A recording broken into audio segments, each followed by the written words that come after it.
Welcome, Devi.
All right.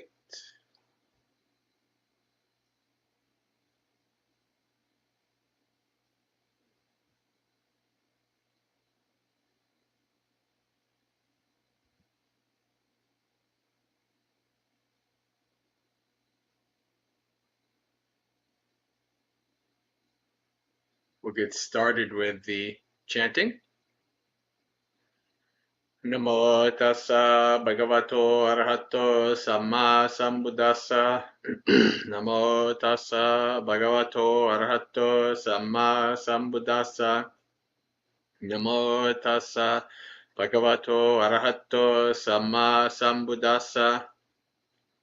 Savatini danang ekamantang titoko kamado devaputto bhagavantang etadavocha tukarang bhagava sutukarang bhagavati tukarang vapi karonti kamadati bhagava seka sila samahita tittata anagariyu petassa tuttihoti sukhavahati Dulabha bhagava yatidang tuttati ti dulabhang vapi labanti kamadati bhagava chittavu pasame rata yesang divacharato cha bhavanaya rato manoti dusamadahang bhagava yadidang chattanti dusamahadahang vapi samadahananti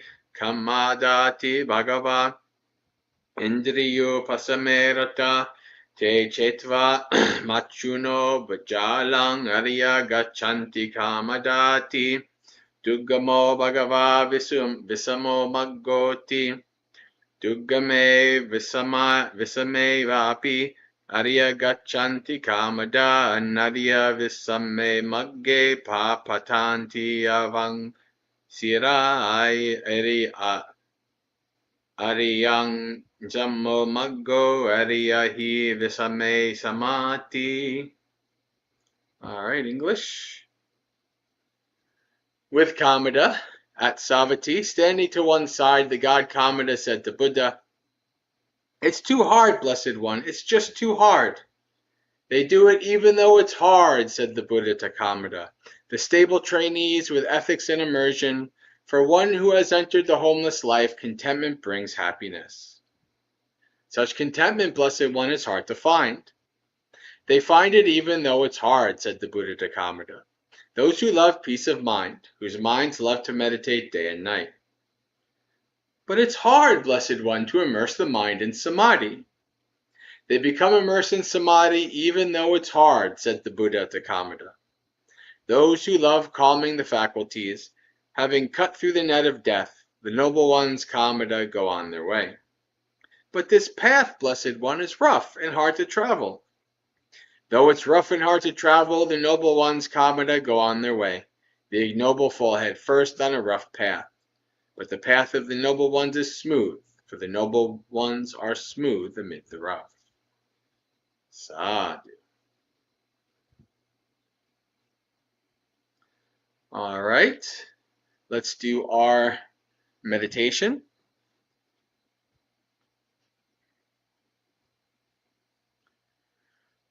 Put the banner up.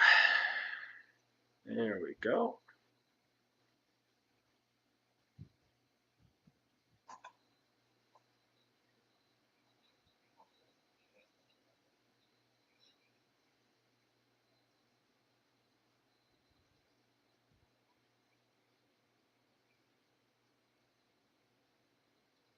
Set your body up in whatever comfortable and stable position works for you.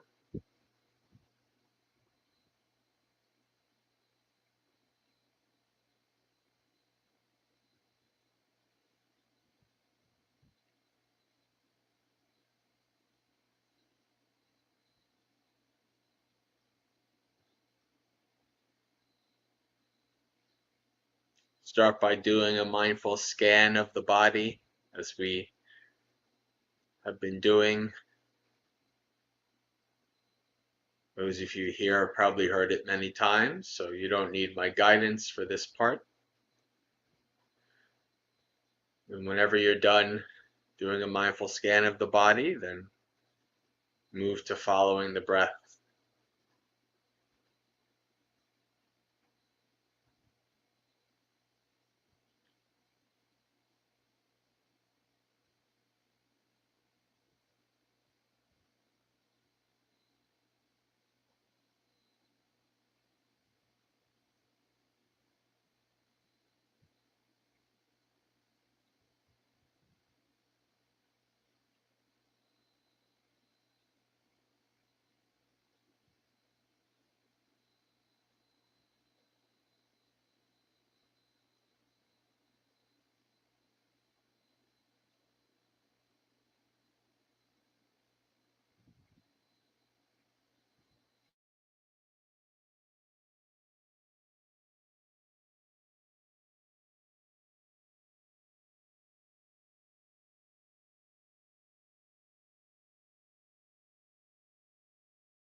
So now let go of the breath and bring your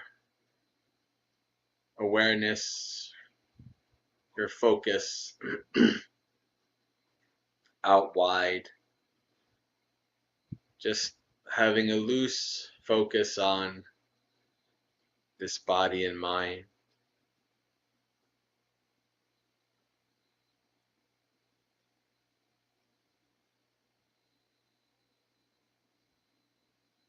And while maintaining this very loose focus, this loose awareness,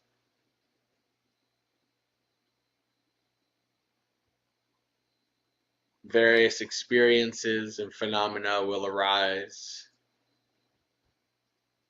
such as a pain or an itch, some kind of mental phenomena. For this practice, abide in that open awareness, and then when something arises that prominently takes your field of vision, then focus on that. That becomes your object of meditation, your object of investigation,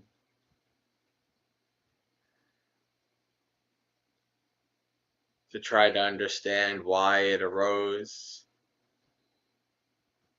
how it will cease, understand how your mind and body react to it.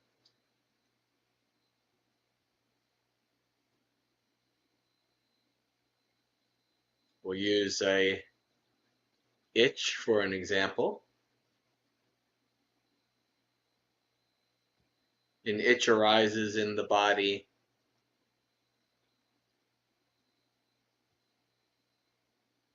It is a very specific kind of feeling, Vedana, in the body. Understand, what is an itch? What does it feel like?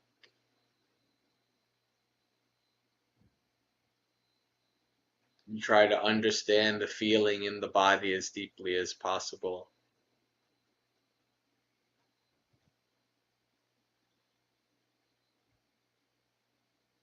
You can observe the state of the mind, the general tone of the mind during that experience.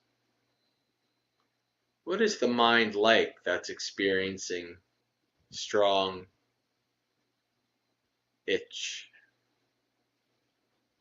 What is the tone of the mind?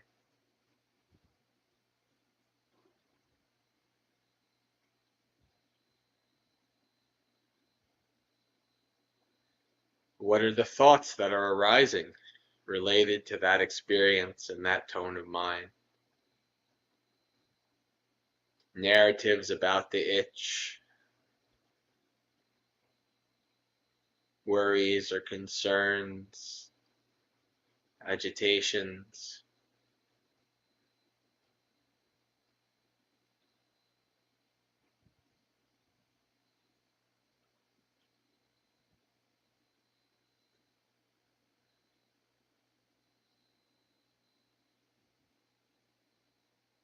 What are the impulses that arise? Strong desires to perform an action, such as to scratch the itch.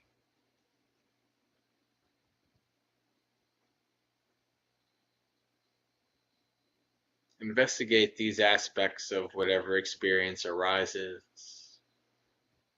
The feeling, the mind states, the thoughts, and the impulses. Use this framework as a basic toolbox for investigating your experience.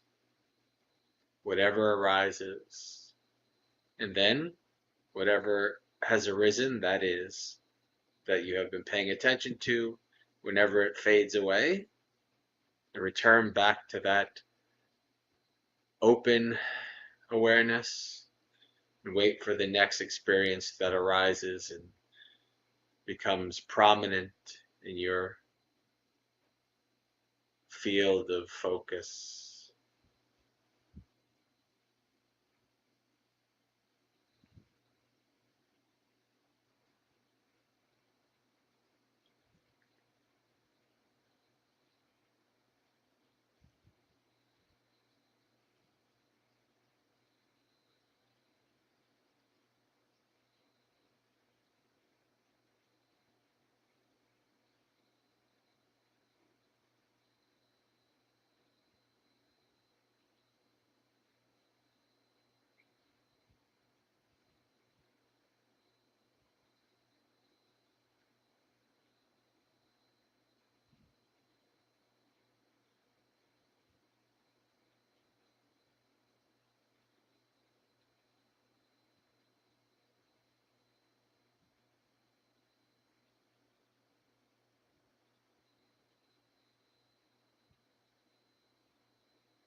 Slowly start to open your eyes, becoming aware of the room around you and your body's position in it. Reflecting on the state of your mind before and after the meditation and contemplating any experiences that may have stood out.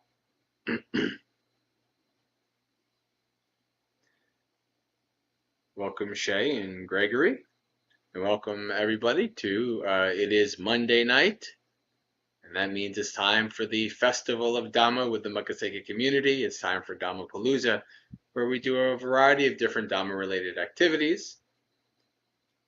And let's see what we can do now. Last time I gave a Dhamma talk, and this time we can continue with the Majjhima Nikaya, unless there's any questions. There's only a few of us here, so probably not too many questions.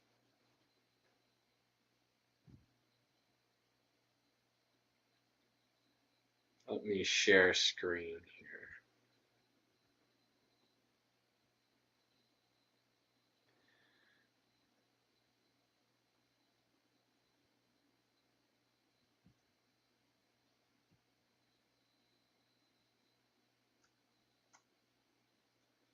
Measuring up.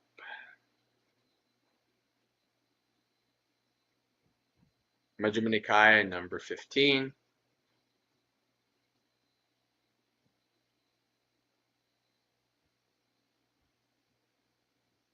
Also, I have the StreamYards that I use for the streaming service has a little new feature that I can put people's chats on the side there. Might be an interesting thing to keep in mind for the future when things are busier anyway. I think this way everybody can see, like, because right now we're streaming to Facebook profile and page and YouTube. So when there's multiple places of streaming, you can see what other people are saying. All right.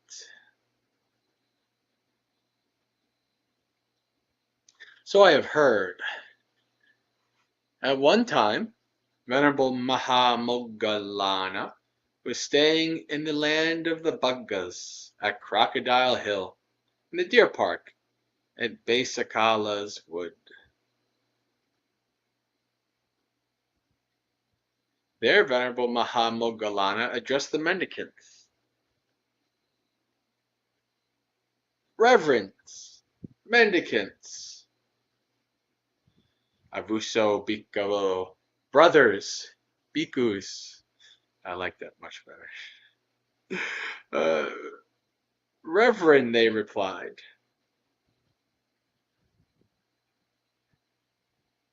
Venerable Mahamoggalana said this: suppose a mendicant invites other mendicants to admonish them, but they're hard to admonish, having qualities that make them hard to admonish.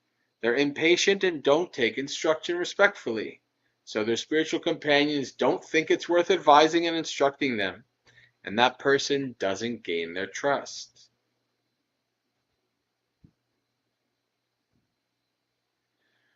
And what are the qualities that make them hard to admonish?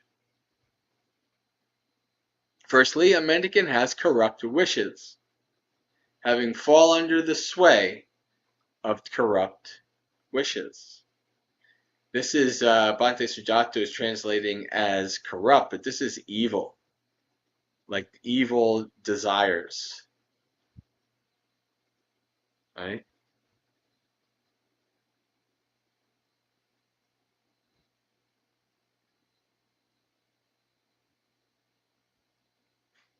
This is a quality that makes them difficult to admonish. Furthermore, a mendicant glorifies themselves and puts others down. They're irritable, overcome by anger. They're irritable and acrimonious due to anger. They're irritable and stubborn due to anger. They're irritable and blurt out words bordering on anger. When accused, they object to the accuser. When accused, they rebuke the accuser. When accused, they retort to the accuser. Right? This is what do they call that? Like when you're in a debate or an argument and you attack the person instead of the argument. Right? This person, they're being accused, and so they're attacking the other person. They're trying to make it seem that the person who is accusing them is not worthy of accusing them in some way or another.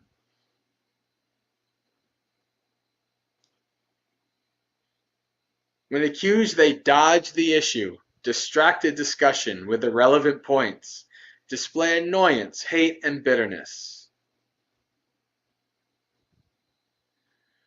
When accused, they are unable to account for the evidence.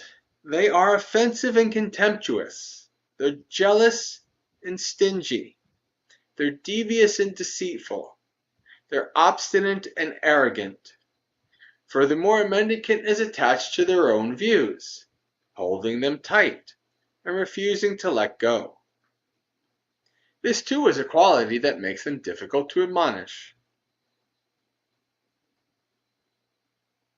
These are the qualities that make them hard to admonish.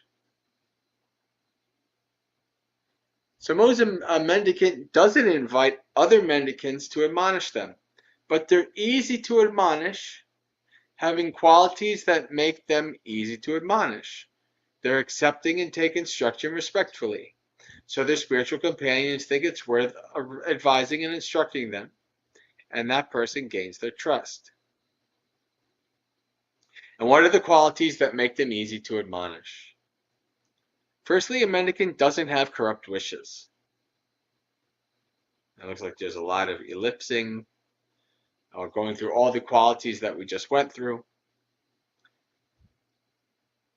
Furthermore, a mendicant isn't attached to their own views, not holding them tight but letting them go easily.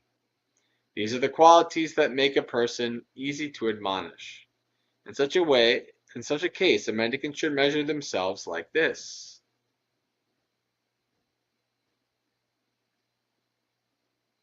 Hello, Risa. Good to see you.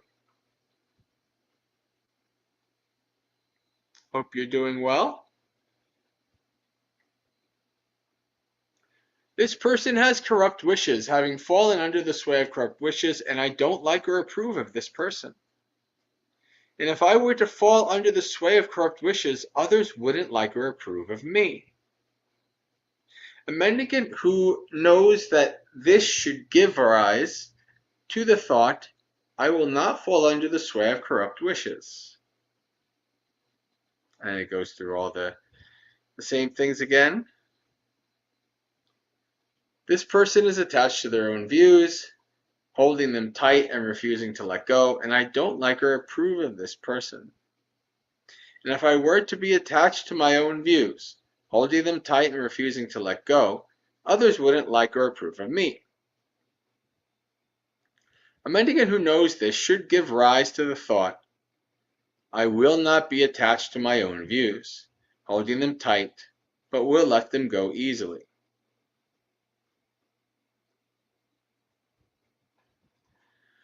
In such a case, a mendicant should check themselves like this. Do I have corrupt wishes? Have I fallen under the sway of corrupt wishes? Suppose that upon checking, a mendicant knows that they have fallen under the sway of corrupt wishes. Then they should make an effort to give up those bad, unskillful qualities. But suppose that upon checking, a mendicant knows that they haven't fallen under the sway of corrupt wishes. Then they should meditate with rapture and joy, training day and night in skillful qualities. Wow. Okay. All right. Suppose that upon checking, a mendicant knows that they are attached to their own views, holding them tight and refusing to let go. Then they should make an effort to give up those bad, unskillful qualities. Suppose that upon checking, a mendicant knows that they're not attached to their own views, holding them tight, but let them go easily. Then they should meditate with rapture and joy, training day and night in skillful qualities.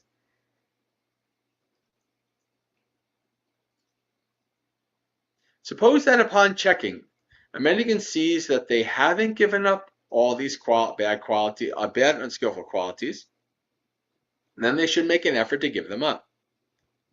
But suppose that upon checking, a mendicant sees that they have given up all these bad unskillful qualities, then they should meditate with rapture and joy, training in day and night in skillful qualities. Suppose that there was a woman or a man who was young, youthful, and fond of adornments, and they checked their own reflections in a clean, bright mirror or a clean bowl of water. If they see any dirt or blemish there, they'd try to remove it. But if they don't see any dirt or blemish there, they'd be happy, thinking, how fortunate that I'm clean. In the same way, suppose that upon checking, a mendicant sees that they haven't given up all these bad, unskillful qualities, then they should make an effort to give them all up. But suppose that, upon checking, a mendicant sees that they have given up all these bad, unskillful qualities. Then they should meditate with rapture and joy, training day and night in skillful qualities. This is what Venerable Mahamoggallana said. Satisfied, the mendicants approved of what Mahamoggallana said.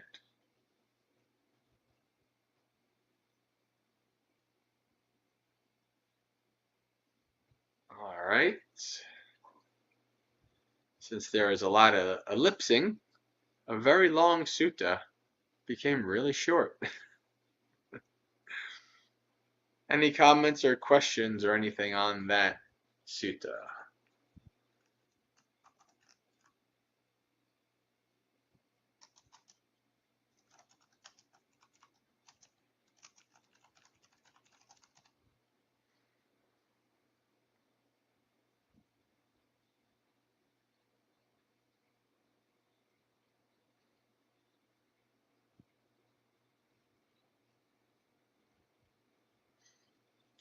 All right, let's read some Tara and Tarigata.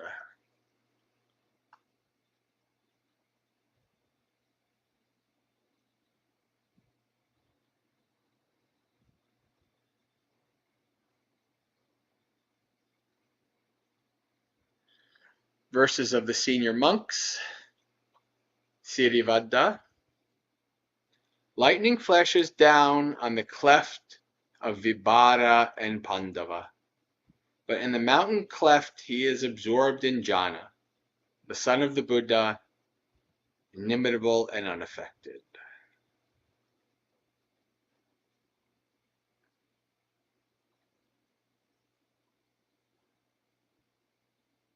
Revata of the acacia wood. Chala, Upachala. Wait, what? Okay, here we go. Meditate mindfully. I've come to you like a hair splitter. Sumangala. Well freed, well freed. I'm very well freed from these three crooked things. My sickles, my plows, and my little hoes. We saw this a couple weeks back in the Bhikkhuni and the Tari end of things. And now this is the Tara end of things. Reflecting on what they are free from the lay life. Even if they were here, right here, I'd be done with them. Done. Practice jhana, Sumangala. Practice jhana, Sumangala. Stay heedful, Sumangala.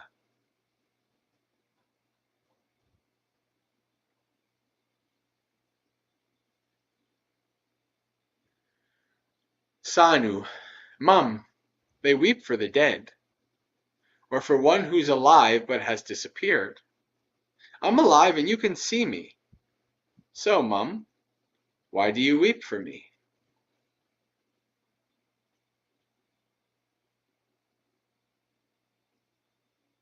Ramanya Vihari. Though a fine thoroughbred may stumble, it soon stands firm again. Even so is one accomplished in vision, a disciple of the Buddha.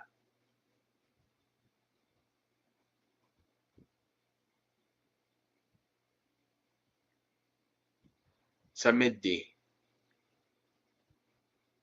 I went forth out of faith, from the lay life to homelessness. My mindfulness and wisdom have grown. My mind is serene. Make whatever illusions you want. It doesn't bother me.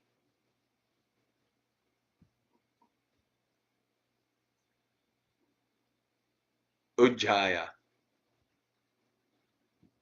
Homage to you, O Buddha, O hero, freed in every way. Meditating in the fruits of your practice, I live without defilements. Sanjaya. Since I went forth from the lay life to homelessness, I've not been aware of any thought that is ignoble and hateful.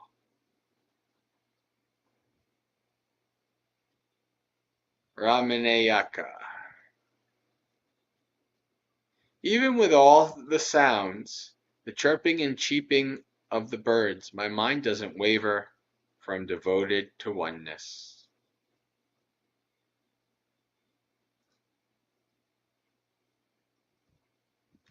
Vimala. The celestial lake Dharani pours, the heavenly gale blows, and lightning flashes across the sky. But my thoughts are stilled, my mind is serene.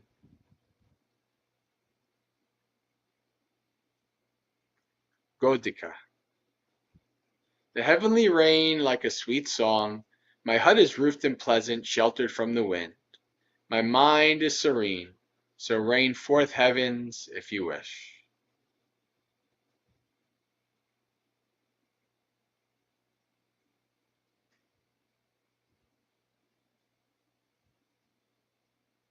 Subahu. The heavens rain like a sweet song, my hut is roofed and pleasant, sheltered from the wind. My mind is immersed in my body, so rain forth heavens if you wish. Valya. The heavens rain like a sweet song, my hut is roofed and pleasant, sheltered from the wind. I meditate there diligent, so rain forth heavens if you wish.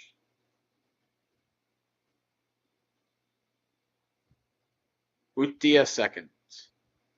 The heavens rain like a sweet song, my hut is roofed and pleasant, sheltered from the wind. I dwell there without a partner, so rain forth heavens if you wish. All right. I think we'll switch over to the Kuni side.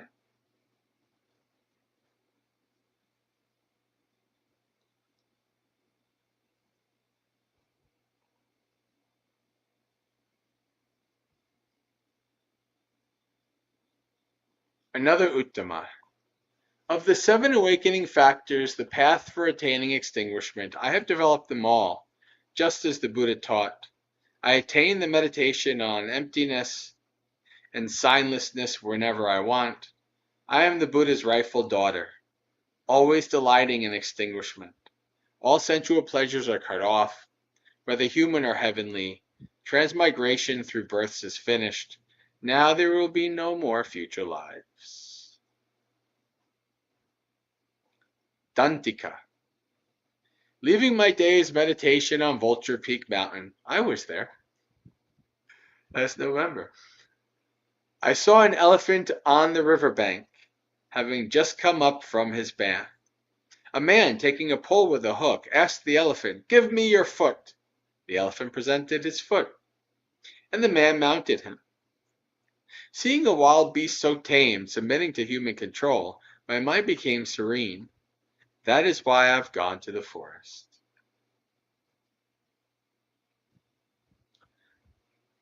Ubiri. You cry, "Live, my dear mother," in the forest. Ubiri, get a hold of yourself. 84,000 people, all named Live, have been burnt in this funeral ground. Which one do you grieve for? Oh, for you have plucked the arrow from me, so hard to see, stuck in the heart. You've swept away the grief for my daughter, in which I was once mired. Today I've plucked the arrow, I'm hungerless, quenched. I go for refuge to that sage, the Buddha, to his teachings, and to the Sangha.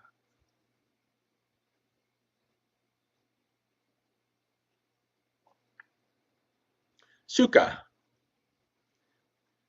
What's up with these people in Rajagaha? They sprawl like they've been drinking mead. They don't attend on Sukha, as she teaches the Buddha's instructions.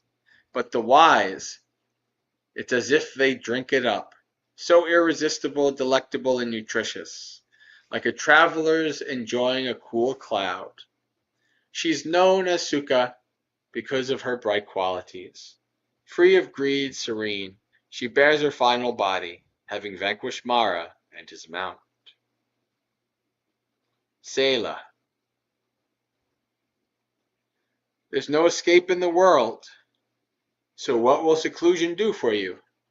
Enjoy erotic delights, don't regret it later. Sensual pleasures are like swords and spears. The aggregates are their chopping block. What you call erotic delight is no delight for me. Relishing is destroying in every aspect, and the massive darkness is shattered. So know this, wicked one, you're beaten, Terminator.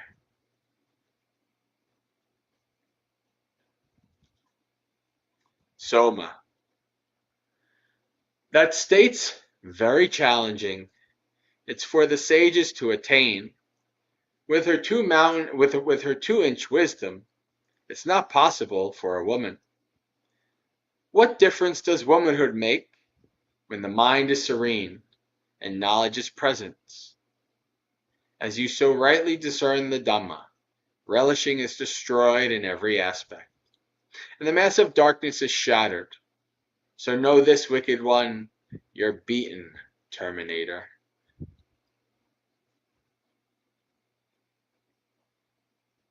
Buddha, daughter of Kapila. Kassapa is the son and heir of the Buddha, whose mind is immersed in samadhi. He knows his past lives. We're talking about Maggasekha here.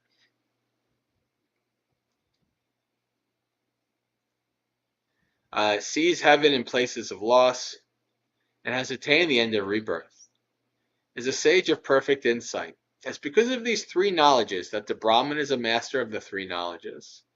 In exactly the same way, Buddha, daughter of Kapila.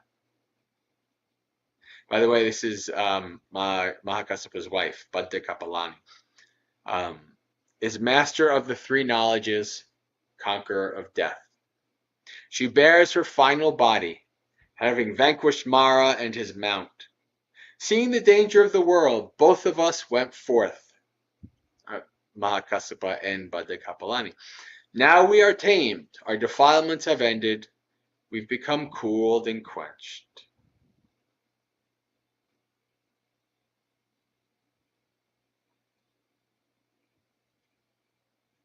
An unnamed nun. In the 25 years since I went forth, I have not found peace of mind, even for as long as a finger snap.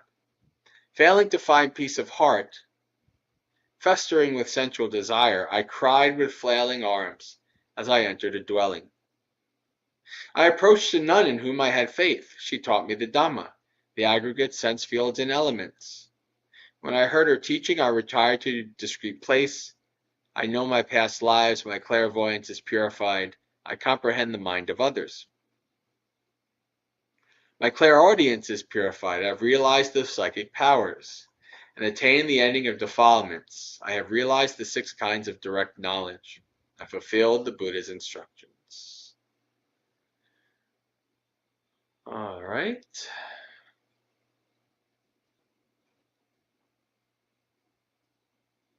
Let's do Dhammapada, and then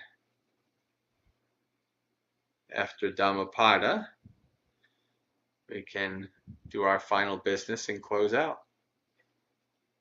Let's see.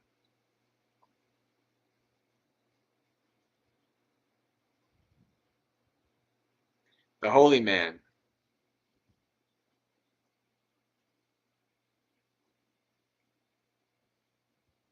Exert yourself, O holy man, cut off the stream of craving and discard sense desires. Knowing the destruction of all the conditioned things, become, O holy man, the knower of the uncreated.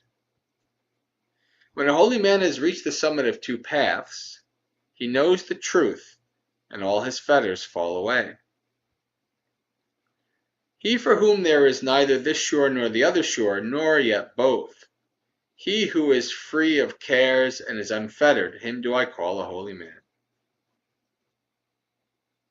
He who is meditative, stainless, and settled, whose work is done and who is free from cankers, having reached the highest goal, him do I call a holy man. The sun shines by day, the moon shines by night, the warrior shines in armor, the holy man shines in meditation. But the Buddha shines resplendent all day and all night.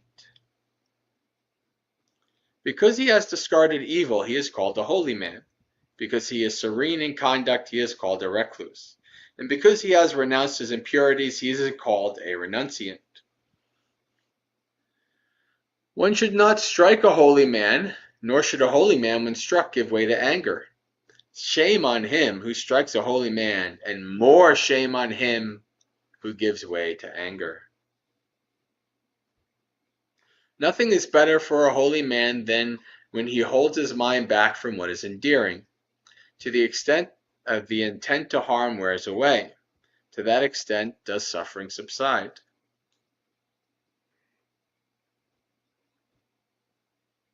He who does no evil deed, word, or thought, who is restrained in these three ways, him do I call a holy man.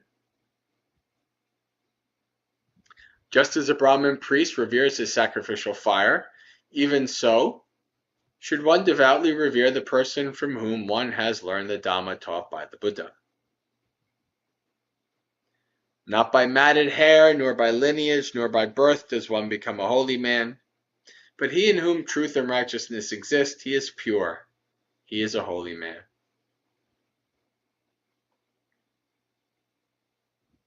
What is the use of your matted hair, O witless man? What of your garment of antelope's hide? Within you is the tangle of passion, only outwardly do you cleanse yourself. The person who wears a robe made of rags, who is lean, with veins showing all over the body, and who meditates alone in the forest, him do I call a holy man. I do not call him a holy man because of his lineage or high-born mother. If he is full of impeding attachments, he is just a supercilious man. But who is free from impingements and clinging, him do I call a holy man. Wait, did I? I'm wondering if I think I went halfway last time. I don't remember. It's been a little while. He who, having cast off likes and dislikes, has become tranquil, is rid of the substrata of existence, and like a hero has conquered all the worlds, him do I call a holy man. He who in every way knows the death and rebirth of all beings, and is totally detached, blessed, and enlightened, him do I call a holy man. He whose tracks no gods, no angels, no humans trace, the Arahant who has destroyed all cankers, him do I call a holy man.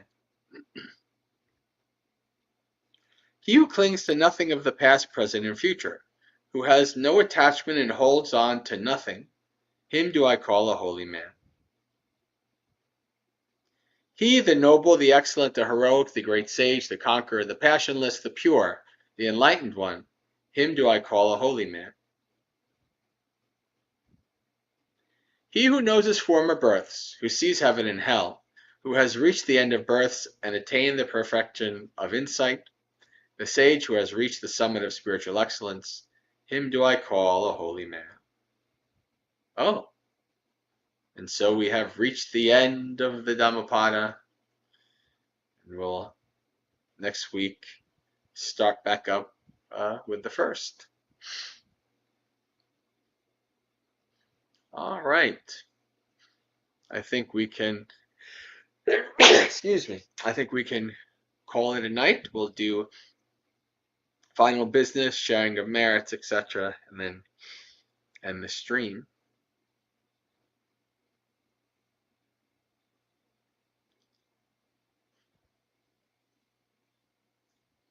So for those of you who are watching this for the first time, and you'd like to know more about myself and the organization Maggasekha, meaning Student of the Path, you can go to the website listed on the screen right now, maggasekha.org, maggasekha.org, and there you can find a whole lot of information, all my teachings, all my activities, everything going on, etc.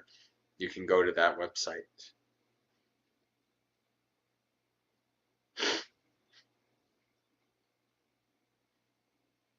All right.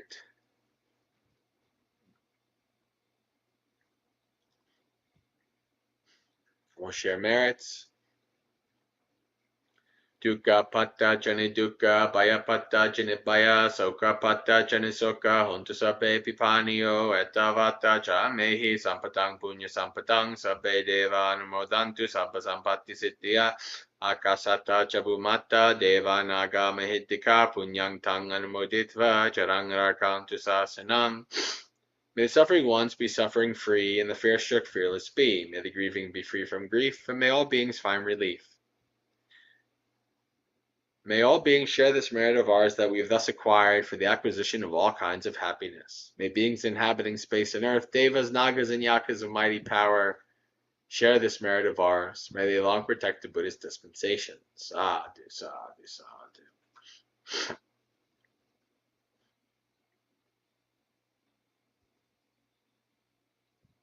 All right, friends. So we have come to the end of another Dhammapalooza. Sukhi Hotu, may you be happy and at ease, practice well and be well, and may you have a spiritually successful and peaceful practice until we meet again, which if I'm alive, should be next Monday for another Dhammapalooza. So have a good week.